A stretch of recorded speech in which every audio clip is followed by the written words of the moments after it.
Nay, ibili mo naman ako ng bagong bag. Luma na kasi itong ginagamit kong bag eh. Nakakahiya sa mga friends ko. Anak, wala pa kasing pera si mama eh. Pwede bang pagtiyagaan mo muna yan? Nay, sabihin niyo lang na ayaw niyo talaga akong bigyan. Hindi yung ang dami niyo pang palusot. Kung alam ko lang na hindi mo rin pala kayang ibigay lahat ng gusto ko, eh di sana hindi mo lang ako kinuha kay tatay. Pusit naman oh.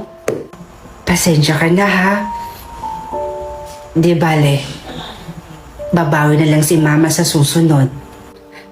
Wow! Babawi? Ilang beses mo nang sinabi yan, Nay? May nabago ba? Buset!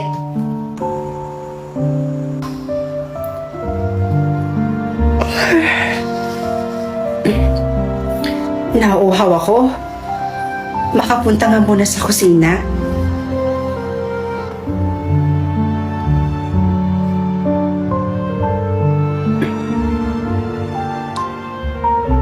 Asan na naman kaya si nanay? Bakit parang napapadalas na yung pag-alis niya tuwing gabi? Oh anak, ang aga mo namang gumising. Saan po ba kayo nagsisipunta tuwing gabi? Palagi na lang po kasi kayo nawawala. Pasensya kayo na anak ha. Talagang may inaasikaso lang ang nanay araw-araw. Iwan ko nga sa inyo.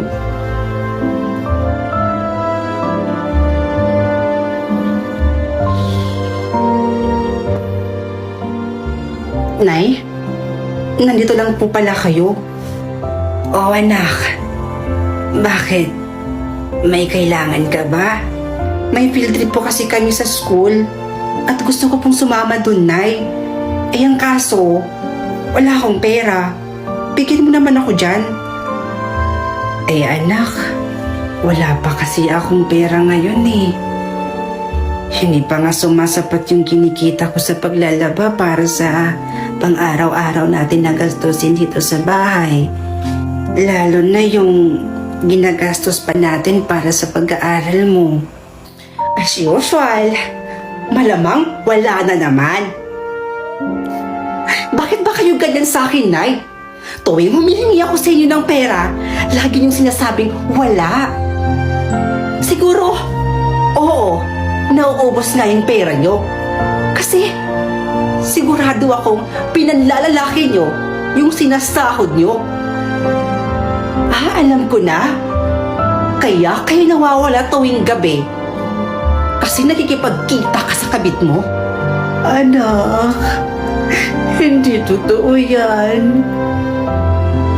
Kung alam mo lang, anak, sa tuwing humihingi ka sa akin na hindi ko na ibibigay,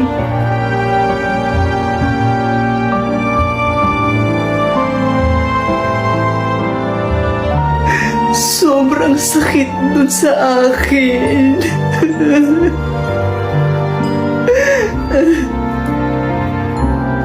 Pero mas pinili kong makaipon para sa kinabukasan mo, anak ko. At sa mga gabing gustong-gustong mamahinga ng katawan ko nang dahil sa maghapong trabaho.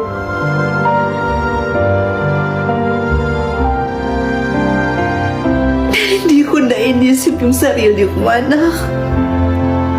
Dahil ang gusto ko, maibigay ko ang lahat ng gusto mo.